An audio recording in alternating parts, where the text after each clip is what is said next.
গরুর ভুঁড়ি খাওয়া জায়েজ আছে কিনা? ক্ষেত্রে যে ভুলটি অনেকেই করে থাকে, গরুর ভুঁড়ি এটা অনেকের কাছে একটা প্রিয় খাবার, কেউ এটা ফেলতেই যায় না।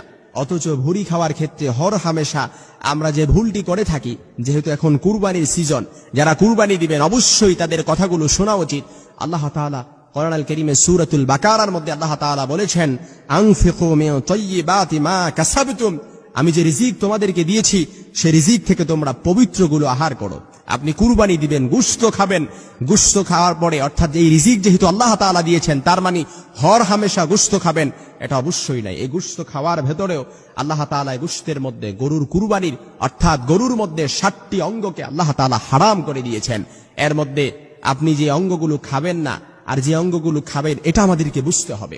প্রথমত আদ-দামুল মাসফুহ অর্থাৎ রক্ত খাওয়া হারাম, তারপর অন্ডকোষ খাওয়া হারাম, তারপর মূত্রনালী খাওয়া হারাম, পুরুষ লিঙ্গ খাওয়া হারাম, স্ত্রীলিঙ্গ প্রাণীর স্ত্রীলিঙ্গ খাওয়া হারাম, তারপর উনসায়ান অর্থাৎ আপনাকে যেটা আপনি খেতে পারবেন না সেটা হচ্ছে কি মূত্রনালী খাওয়া হারাম, এমনকি পিত্তথলি খাওয়া হারাম। এই 60টি অঙ্গ ইসলাম আমাদেরকে হারাম করে দিয়েছে। ফতুয়ায়ে হিন্দিয়ার মধ্যে এসেছে, রদ্দে মুখতারের দেওয়া এসেছে, কিতাবুল উদহিয়ার অধ্যায়ের মধ্যে এসেছে। আপনি দেখে নিতে পারেন আপনার কনসেপশন আইডিয়া ক্লিয়ার করার